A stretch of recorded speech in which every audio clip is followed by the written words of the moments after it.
আসসালামু আলাইকুম। আশা করি সবাই ভালো আছেন। আমি মিঠুন হোসেন আছি আপনাদের সাথে। আপনারা দেখছেন জব স্টাডি।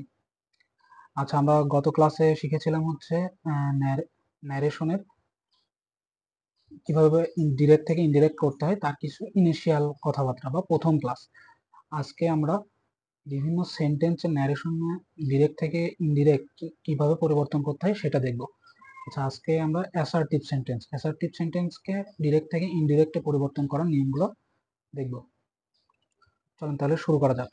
অ্যাসার্টিভ সেন্টেন্সের ইনডিরেক্টে রূপান্তর করার সময় রিপোর্টিং ভার্ব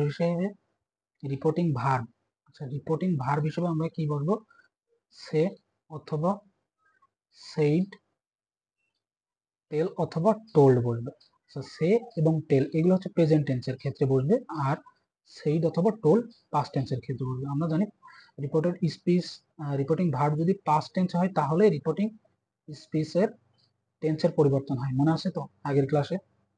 আচ্ছা, ইনভার্টেড কমা, এবার হচ্ছে কি ইনভার্টেড কমা এর পরিবর্তন করতে হবে। ইনভার্টেড কমা উঠে গিয়ে কনজাংশন হিসেবে দ্যাট বসবে। কি বসবে? দ্যাট বসবে। এই যে দ্যাট, আমরা একটা উদাহরণ দেখি। সালাম সেইড, আই এম রিডিং। তাহলে আই এম রিডিং এটা বোঝা যাচ্ছে এটা অ্যাসার্টিভ সেন্টেন্স। তাহলে সালাম সেইড, এখানে আমরা সালাম টোল্ড ব্যবহার করতে পারতাম, সেইডের জায়গায় কি ব্যবহার করতে পারতাম? টোল্ড দিয়েও করতে পারতাম। ইনভার্টেড কমা উঠে আমরা কি বললাম? তো ইনভার্টেড কমা উঠে দ্যাট বসবে কনজাংশন হিসেবে, সেই দ্যাট বসাইছি। তারপরে এই যে আই পরিবর্তন হবে কি দেখে? সাবজেক্ট দেখে।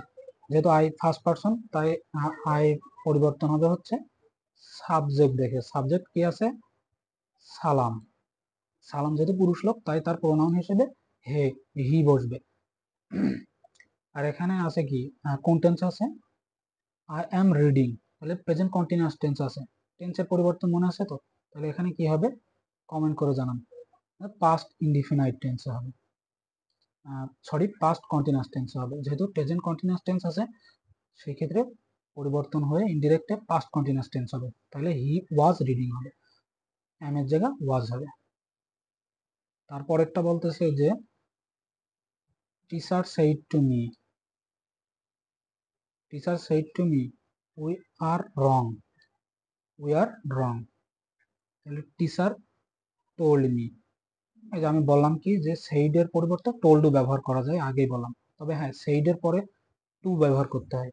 এবং যদি সেইড না রেখে টোল্ড পরিবর্তন করি তাহলে টোল্ডের ক্ষেত্রে টু ব্যবহার করা যাবে না, কারণ টোল্ডের পরে টু প্রিপোজিশন বসে না। টোল্ড মি, তারপর ইনভার্টেড কমা উঠায় দ্যাট, তারপরে ইউ আছে, পরিবর্তন হবে কি দেখে? ইউ যেহেতু সেকেন্ড পার্সন পরিবর্তন হবে অবজেক্ট দেখে। অবজেক্ট আমাদের এখানে কি আছে? মি। মির সাবজেক্টিভ ফর্ম বসবে আই, এখানে আমরা আই বসাইছি। আর রং আছে, আই ওয়াজ রং হবে। যেহেতু এখানে প্রেজেন্ট টেন্সে আছে, এটা পাস্টে হবে পরিবর্তন। প্রেজেন্ট ইনডিফিনিটে ছিল, সেটা পাস্ট ইনডিফিনিট পরিবর্তন হয়ে গেল। আচ্ছা, এরপরে আমরা অ্যাসার্টিভ সেন্টেন্স এতটুকুই, জাস্ট শেষ। এবার ইন্ট্রোগেটিভ সেন্টেন্সকে ডিরেক্ট ইনডিরেক্ট স্পিচে রূপান্তরের সময় যে পরিবর্তনগুলো নিয়ে আসা লাগবে সেটা রিপোর্টেড ভার্ব, মানে রিপোর্টিং ভার্বটি ask, demand, of, inquire of, want to know, অথবা অর্ডার, এই কথাগুলো লিখে পরিবর্তন করতে হবে। তাহলে রিপোর্টেড স্পিচ যদি অক্সিলারি ভার্ব দিয়ে শুরু হয়, তাহলে ইনভার্টেড কমা উঠে ইফ বসে অথবা ওয়েদার বসাতে হবে। আর রিপোর্টেড স্পিচ যদি ডাব্লিউএস ওয়ার্ড দিয়ে শুরু হয়, যেমন কি হোয়াট, হাউ, হুইচ, হ্যাঁ, এই ধরনের ডাব্লিউএস ওয়ার্ড দিয়ে শুরু হয়, তাহলে কি হবে? ইনভার্টেড কমা উঠে গিয়ে ইফ অথবা ওয়েদার না বসে ডাব্লিউএস ওয়ার্ড বসবে।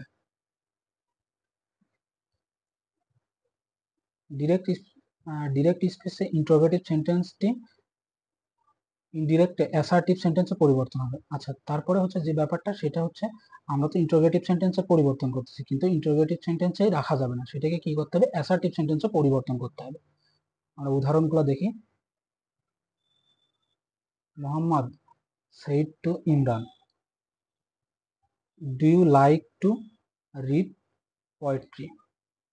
তাহলে এখানে আমাদের কি দিয়ে শুরু আছে হচ্ছে অক্সিলারি ভার্ব দিয়ে শুরু আছে। এখানে অক্সিলারি ভার্ব দিয়ে শুরু থাকলে কি আমরা প্রথমেই বলেছিলাম যে এটা পরিবর্তন করার জন্য রিপোর্টিং ভার্ব হিসেবে আক্স ব্যবহার করতে হবে। কি ব্যবহার করতে হবে? আক্স ব্যবহার করতে হবে।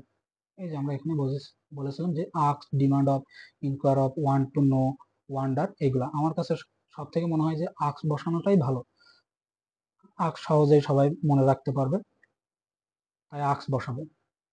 তারপরে অবজেক্ট ইমরান, সেইট এর পরে টু বসে, কিন্তু আক্সড এর পরে কিন্তু কোনো প্রিপোজিশন টু বসে না, তাই আমরা আক্সড এর পরে কোনো প্রিপোজিশন না বসে সরাসরি অবজেক্ট বসাবো।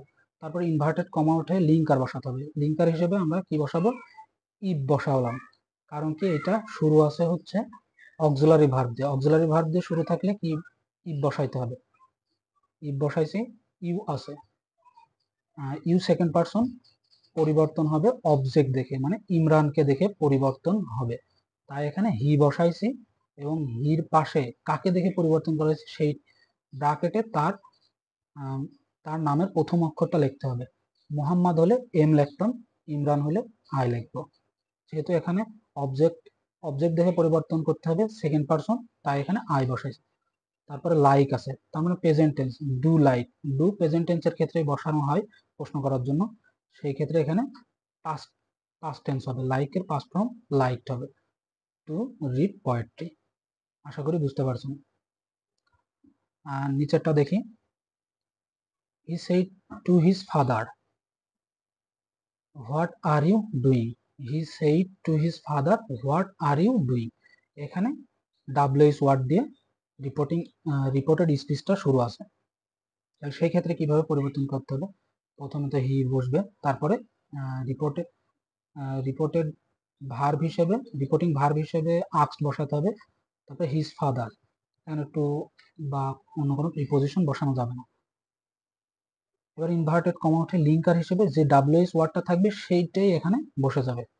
তারপরে সাবজেক্ট বসাতে হবে। সাবজেক্ট হিসেবে এখানে ইউ ছিল, ইউ পরিবর্তন হবে কি দেখে? অবজেক্ট দেখে। এখানে অবজেক্ট আছে কি? হিজ ফাদার, তাহলে ফাদার যেহেতু পুরুষ লোক এই জন্য হি বসবে। তারপরে আর ছিল, পরিবর্তন হয়ে ওয়াজ হবে, প্রেজেন্ট টেন্স ছিল, পাস্টে হবে, তারপর ডুইং বসে যাবে। আশা করি এই পর্যন্ত সবাই ক্লিয়ার। এরপরে আমরা বাকি যত বাকি যেগুলো আছে সেইগুলো নিয়ে আলোচনা করব। আজকের মতো এই পর্যন্ত, সবার সুস্থতা কামনা করে আজকের ক্লাসটা এখানে শেষ করছি।